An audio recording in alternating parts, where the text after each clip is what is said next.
Welcome to this lecture number 21.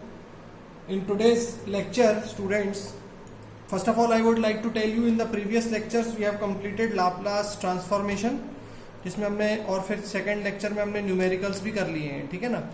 अब हम यहाँ से कंप्लीट करेंगे कुछ थ्योरम्स, और वो थ्योरम्स हैं आपकी, एक आएगी आपकी इनिशियल वैल्यू थ्योरम, फिर एक होती है फाइनल वैल्यू थ्योरम, और फिर एक होती है स्केलिंग थ्योरम, और लास्ट जो हमें पढ़नी है वो है कॉन्वोल्यूशन थ्योरम। ये चार थ्योरम्स हमें स्टूडेंट्स पढ़नी है, तो हम स्टार्ट करते हैं वन बाय वन। तो number one, initial value theorem की बात करें तो ये इनिशियल वैल्यू थ्योरम क्या होती है, इसका मेन कॉन्सेप्ट आपको समझना है बस, कि अगर एक फंक्शन है एफ ऑफ टी, आपके सामने एक फंक्शन है एफ ऑफ टी, और उस पर लिमिट हम दें t tends to zero. t tends to zero का क्या मतलब हुआ, इनिशियल कंडीशन। और अगर जब मैं सेकंड केस में बात करूंगा final value theorem,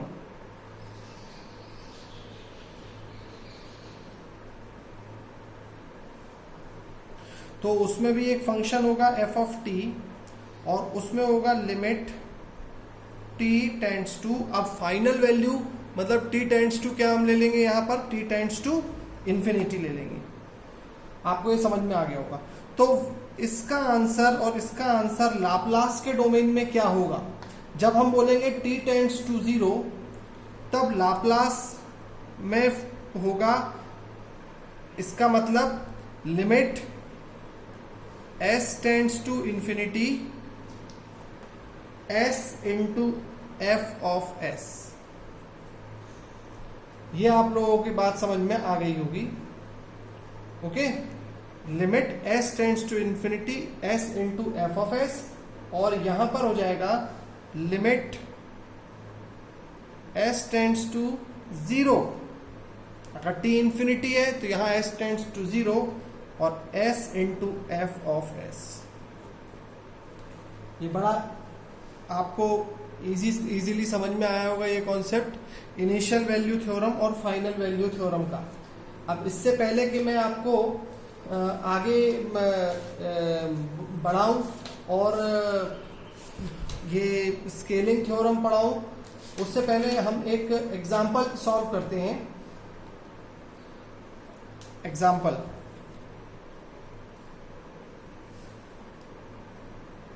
considering N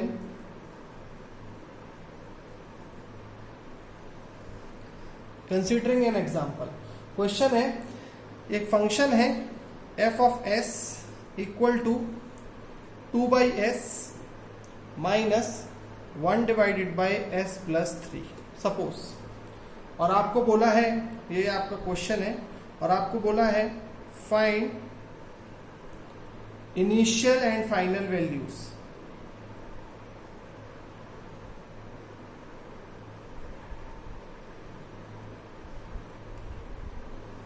okay, तो students initial and final value में हम क्या कर सकते हैं, पहले हम सपोज करिए फाइनल वैल्यू पता करते हैं। तो चूंकि हमें F of S directly given है, तो फाइनल वैल्यू में क्या होगा, फाइनल वैल्यू का मतलब होगा, हमेशा याद रखना है, ये दोनों थ्योरम्स आपके सामने लिखी हैं।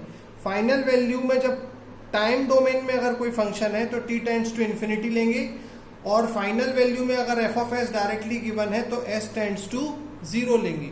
तो हम इसको फाइनल वैल्यू निकालने की कोशिश करते हैं। पहले फाइनल वैल्यू, आप इनिशियल वैल्यू आप निकालिएगा एक क्वेश्चन का, इस क्वेश्चन का, तो हम कहेंगे फाइनल वैल्यू हो जाएगी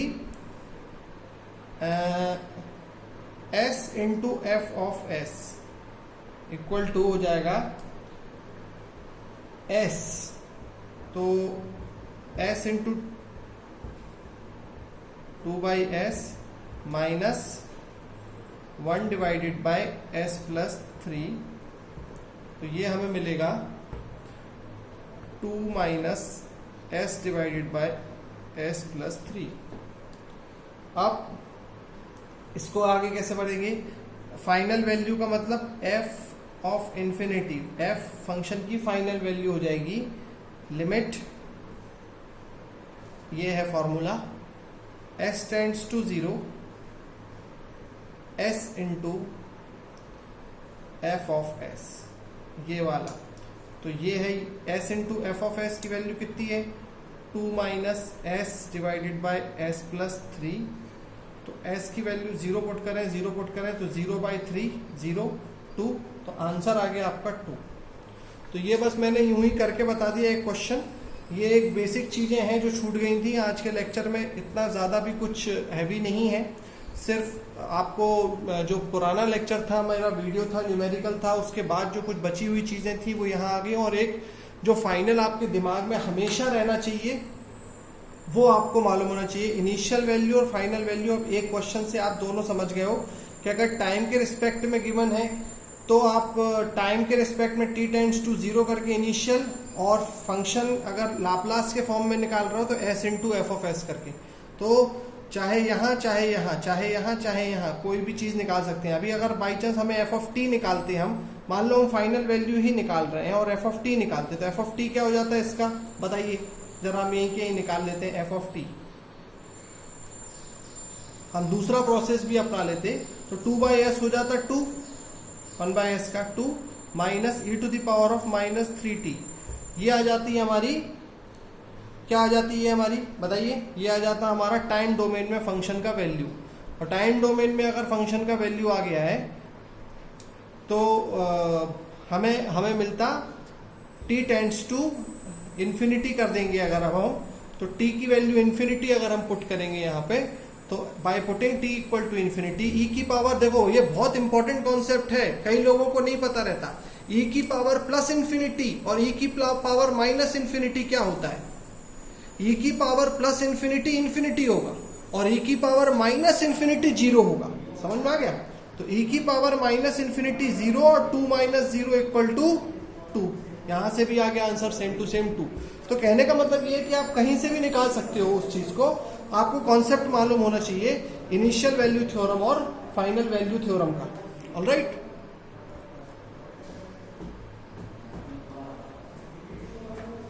अब हम देखेंगे स्केलिंग थ्योरम नंबर 3।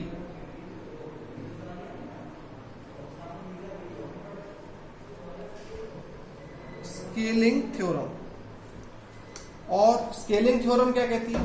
अगर आपके पास कोई फंक्शन है f of t divided by a, इस तरीके से अगर आपके पास कोई फंक्शन गिवन है तो इसका आंसर क्या होगा लाप्लास के फॉर्म में, ठीक है? ये है स्केलिंग थ्योरम।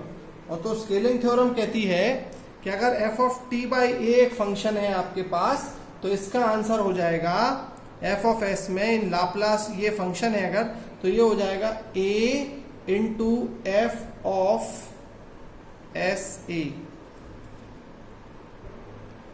तो ये है आपकी स्केलिंग थ्योरम। अब इसके लिए मेरे पास अभी कोई एग्जाम्पल नहीं है, तो मैं एक एग्जाम्पल अपनी मर्जी से लेता हूं। लेट एफ ऑफ टी है मेरा साइन, अब टी बाई ए करना है मेरा sine T by 2, sine T by 2 का लाप्लास निकालना है आपको, सपोज कीजिए। तो कैसे निकाल सकते हैं साइन टी बाई 2 का? तो पहले तो फंक्शन एफ ऑफ टी का लाप्लास निकालें एफ ऑफ एस, तो एफ ऑफ एस क्या होगा, 2 को भूल जाए, एफ ऑफ एस का लाप्लास निकालें, तो एफ ऑफ एस का लाप्लास क्या हो जाएगा, A upon S square plus A square. तो ये हो जाएगा ए अपॉन,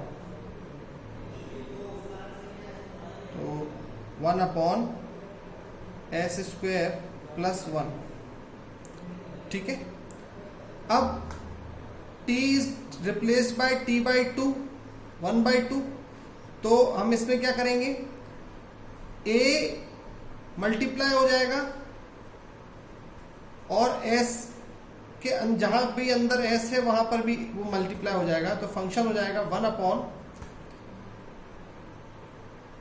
s के साथ मल्टीप्लाई हो जाएगा 1/2 द होल स्क्वायर प्लस 1, और साथ में मल्टीप्लाई हो जाएगा a। तो a हो जाएगा कितना, 1/2। तो अगर मैं इसको सॉल्व करूं तो मुझे मिल रहा है 1 अपॉन एस स्क्वायर प्लस 4, और ये 4 यहाँ ऊपर आ गया तो ये 4 इंटू 1/2, यानी कि ये हो रहा है 2 अपॉन एस स्क्वायर प्लस 4। अब कई लोग सोच रहे होंगे कि सर आपने इतना घुमा के बताया, इसका अगर साइन 80 समझ लें इसको, जिसमें साइन 1/2 इंटू टी, साइन 80 का लाप्लास होता है a upon S square plus A square. तो a मतलब 1/2 upon S square plus 1/2 the whole square अगर करें तो भी क्या मिलता है, तो 1/2 एस स्क्वायर प्लस 1/4, तो 4s स्क्वायर, यहां 4। ठीक है, तो ये थोड़ा सा आपको यहां चेक कर लेना चाहिए अब। ठीक है, ये हो गई। अब जब भी स्केलिंग थ्योरम का कोई प्रैक्टिकल एप्लीकेशन आएगा तो आई विल टेल यू। अभी आगे बढ़ेंगे। लास्ट है, ये इंपॉर्टेंट थ्योरम है, इससे गेट में क्वेश्चंस आए हैं, कन्वोल्यूशन थ्योरम। तो कन्वोल्यूशन थ्योरम क्या होती है, आपको ये समझना है। कन्वोल्यूशन थ्योरम में अगर इस तरीके से रिप्रेजेंट किया जाता है, अगर f1t और कन्वोल्यूशन का साइन होता है ये f1t कन्वोल्यूशन f2t करेंगे हम, तो उसका आंसर होगा लाप्लास में f1 of s into f2 of s। मतलब सपोज एग्जांपल के लिए अगर आपको बोला let f1t equal to sine 5t, f2t equal to e to the power of minus 3t, find f1t convolution f2t। तो f1t convolution f2t करने का in time domain ही निकालना है, और इन टाइम डोमेन, तो इसका निकालने का सबसे बेस्ट तरीका क्या होगा कि आप f1t का f1 ऑफ s निकालें, f2t का f2 ऑफ s निकालें और फिर उन्हें मल्टीप्लाई कर दें। This is by convolution theorem.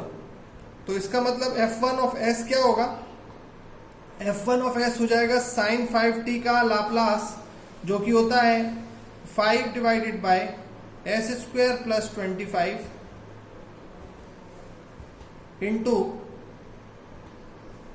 e to the power of minus 3t का होता है 1 अपॉन s प्लस 3। इसको सॉल्व कर दें तो आपको मिलेगा 5 divided by s square plus 25 into s plus 3। अब इसका इनवर्स लाप्लास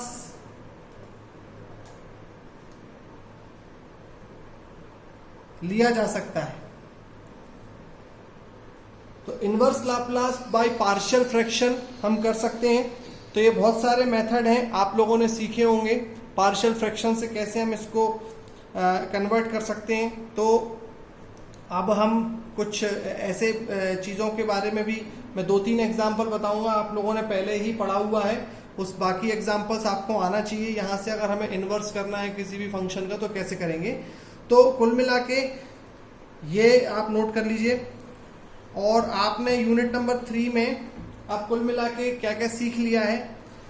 t का अगर किसी फंक्शन में मल्टीप्लाई होगा तो ये आपको मालूम होना चाहिए लाप्लास में क्या होगा इसका। t का अगर किसी फंक्शन में डिवाइड होगा तो क्या आएगा ये आपको मालूम होना चाहिए। e to the power of plus minus AT अगर किसी फंक्शन में ऐड होगा तो क्या होगा ये आपको मालूम होना चाहिए।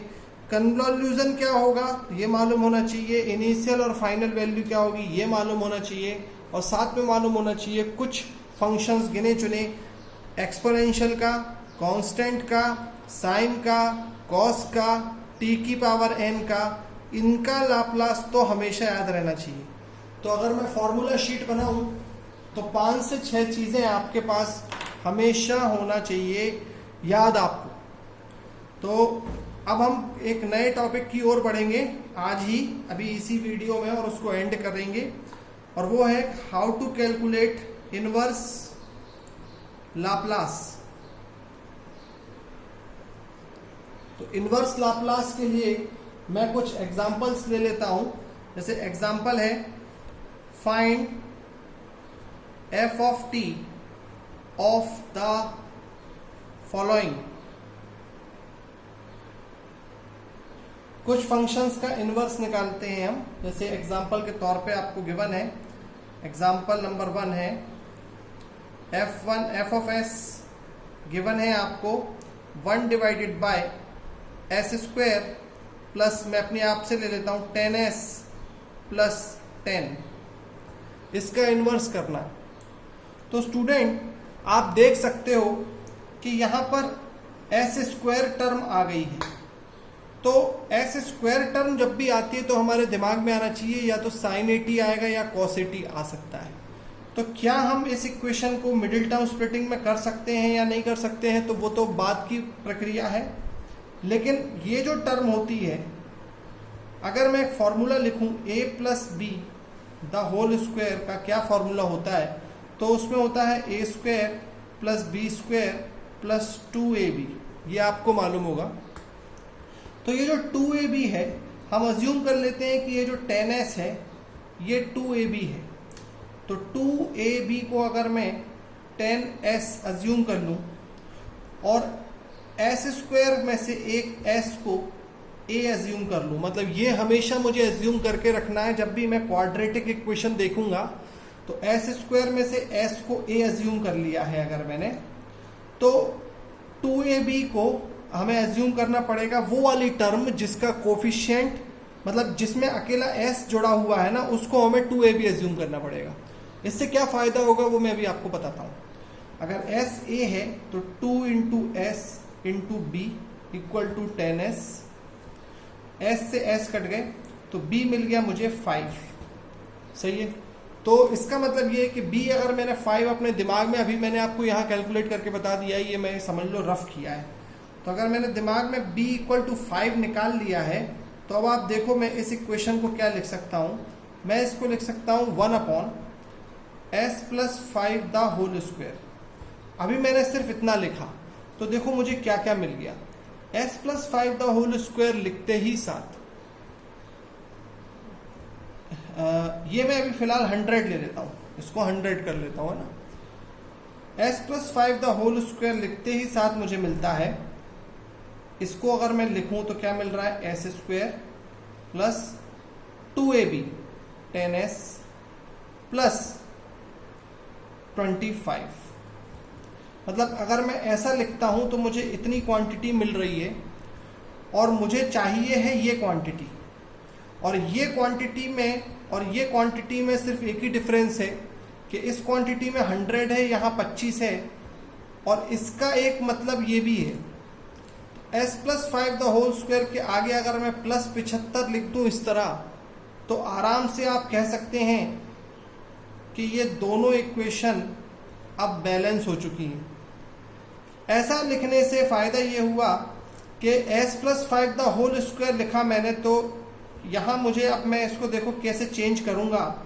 मैं करूंगा इसको s plus 5 the whole square plus इसको a बनाऊंगा और लिख दूंगा under root 75 the whole square, और एक अंडर रूट 75 का ऊपर भी मल्टीप्लाई कर दूंगा क्योंकि ऊपर s नहीं है, और डिवाइड भी कर दूंगा 1 अपॉन अंडर रूट 75 से।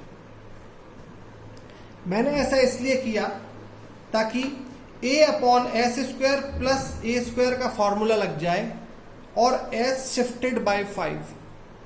तो इससे आंसर बन जाएगा 1 upon under root 75 into a upon S square plus A square होता है साइन 80 यानी अंडर रूट 75 t, और 5 से शिफ्टेड है इसीलिए e to the power of -5t। तो आप देख सकते हो कितने इजीली मैंने एक क्वाड्रेटिक इक्वेशन का इनवर्स लाप्लास कर दिया है। अब मतलब इनवर्स लाप्लास मतलब f ऑफ s से f ऑफ t में चले जाना। अब सपोज कीजिए इसी क्वेश्चन में गिवन होता f ऑफ s बराबर s divided by s square plus 10s plus 100, तो मैं क्या करता? तो डिनोमिनेटर तो मेरा सेम रहता बच्चों, और वो है s plus 5 the whole square plus under root 75 the whole square. अब क्योंकि ऊपर s है तो a upon S square plus A square तो फॉर्मूला लगेगा नहीं, क्योंकि ऊपर s है। तो मैं प्लस अंडर रूट 75 ऐड कर सकता हूं, माइनस अंडर रूट 75 भी कर सकता हूं। ये कर सकता हूं कि नहीं? और अब मैं इस पार्ट को अलग अलग करके यानी कि s plus under root 75 divided by s plus 5 the whole square plus under root 75 the whole square minus under root 75 divided by s plus 5 the whole square plus under root 75 the whole square, ऐसे कर सकता हूं। ये मैंने क्यों किया? क्योंकि ऊपर s था। अब s प्लस a तो मुझे इसलिए हमेशा s upon S square plus ए स्क्वायर फॉर्मूला नहीं होता। अगर नीचे s शिफ्टेड है तो जहां जहां पर भी s शिफ्टेड है वहां सब जगह शिफ्ट करना पड़ेगा, तभी शिफ्टिंग प्रॉपर्टी लग सकती है। तो अब जाके इसमें लग जाएगा मेरा s प्लस ए से शिफ्टेड है यानी e की पावर माइनस, एक गलती मैंने शायद कर दी है, हाँ ये प्लस अंडर रूट 75 नहीं आएगा बच्चों, मुझे इसको प्लस 5 और यहां 5 करना होगा। समझ में आ गया? तो ये हो जाएगा s प्लस 5 यानी e की power minus 5t sign 80। Sign 80 क्या हो जाएगा? अंडर रूट 75t माइनस, अब देखो यहां पर एक डाउट हो गया, यहां पर ये हो गया कि s प्लस 5 शिफ्टेड है बिल्कुल, लेकिन 5 ऊपर है और formula a upon S square plus A square चाहिए, यानी मुझे अंडर रूट 75 से यहां अकेले मल्टीप्लाई करके सिर्फ और सिर्फ इस ब्रैकेट में 1 अपॉन अंडर रूट 75 कर देना चाहिए। तो a upon S square plus A square अब यहां फॉर्मूला लग सकता है और 5 बाई अंडर रूट 75 बाहर आ जाएगा, तो 5 बाई अंडर रूट 75 बाहर आएगा और into e to the power of minus 5t cos under root 75t। तो आपने देखा अगर हमें कॉन्सेप्ट आता है तो किस तरीके से हम लाप्लास की वैल्यूज को इनवर्स लाप्लास में भी कन्वर्ट कर सकते हैं। अगर एस स्क्वायर या ये एस स्क्वायर नहीं है, एस है, तो कैसे करेंगे? यहां तक नोट कर लीजिएगा। अगर आपके पास है एफ ऑफ एस बराबर A upon 10 upon S plus 1 into S plus 5, suppose ऐसा है, तो इसका भी आप इस तरीके के फॉर्मेट का भी आप कर सकते हो।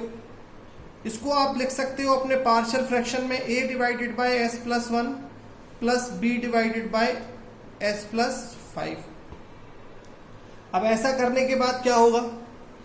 ऐसा करने के बाद आप आराम से पुटअप कर सकते हो, वैल्यू a की निकाल सकते हो और b की निकाल सकते हो। कैसे निकालते हो ये आपको मालूम होना चाहिए। इधर आप क्रॉस मल्टीप्लाई करेंगे तो आपको मिलेगा as plus 5a plus bs plus b divided by s plus 1 into S plus 5 और ये है आपका 10 divided by s plus 1 into S plus 5। अब देखो आप डिनोमिनेटर सेम हो गया है, ये आपने बचपन में पढ़ा था। तो यहां पर s कॉमन ले लिया, a कॉमन ले लिया जाए अगर, तो s प्लस 5 मिल रहा है। नहीं सॉरी, इसको मैं न्यूमरेटर को अकेला लिख के बता रहा हूं। s कॉमन लिया मैंने तो मुझे मिल रहा है a प्लस बी और प्लस 5a प्लस b, ये न्यूमरेटर है। अब बताओ न्यूमरेटर और इसके न्यूमरेटर को कंपेयर करेंगे आप, तो आप देख सकते हो सीधा सीधा कि कैसे s का कोई भी कोफिशिएंट नहीं है यहाँ पर, यहाँ 10 है। तो 10 मतलब एक कांस्टेंट वैल्यू, तो मतलब 5a प्लस b बराबर 10 लेंगे और a प्लस b बराबर 0 लेंगे, क्योंकि कोई भी s का कोफिशिएंट नहीं है। मान लो ऊपर होता 10s तो जरूर फिर हम a प्लस b को 10 ले देते, फिर 5a प्लस b को 0 लेते। अब a प्लस b अगर 0 ले लिया है तो a equal to minus b हो गया, और इसको पुटअप करें यहां पर तो मिलेगा 5a माइनस a यानी 4a बराबर 10 यानी a बराबर 2.5, तो b बराबर माइनस 2.5। इन वैल्यूज को ऊपर पुट करेंगे यहां पर तो मिलेगा 2.5 divided by s plus 1 minus 2.5 divided by s plus 5। अब 1 अपॉन एस प्लस ए होता है e to the power of inverse कर देंगे अब हम, तो 1 अपॉन यानी 2.5 e to the power of minus t minus 2.5 e to the power of minus 5t। कहने का मतलब ये कि हमें अपने वो जो गिने चुने 5 फॉर्मूले हैं साइन कॉस टी एक्सपोनेंशियल और कांस्टेंट, इनमें कन्वर्ट करने की कोशिश करनी है सिस्टम को। और पार्शियल फ्रैक्शंस आपको उसके लिए आना चाहिए, 3-4 एग्जांपल मैंने बता दिए। और अगर इससे अलग भी कुछ एक्स्ट्रा पार्शियल फ्रैक्शंस होंगे जो आपको सिखाना है, कोई शॉर्ट ट्रिक, तो वो मैं देखूंगा, वो आगे आने वाले क्वेश्चन टू क्वेश्चन बताऊंगा। तो यहाँ इतने कंटेंट के बाद अब हम इलेक्ट्रिकल डोमेन के अंदर घुसने को तैयार हैं। ये मैथमेटिक्स पोर्शन था, ये थ्योरम पोर्शन था, और ये पोर्शन के बाद अब इलेक्ट्रिकल इंजीनियरिंग के लाप्लास की पढ़ाई स्टार्ट होगी इस लेक्चर के बाद। इतना आपको मालूम होना चाहिए लाप्लास में, तब जाके आप इलेक्ट्रिकल का लाप्लास स्टार्ट कर पाएंगे। मैथमेटिकल लाप्लास इतना मालूम होना चाहिए था पुराने 3 वीडियोस तक का। ओके, ये आपकी बेसिक तैयारी थी पहले लाप्लास की, और अब अपन इलेक्ट्रिकल लाप्लास स्टार्ट करेंगे from the next video. Thank you.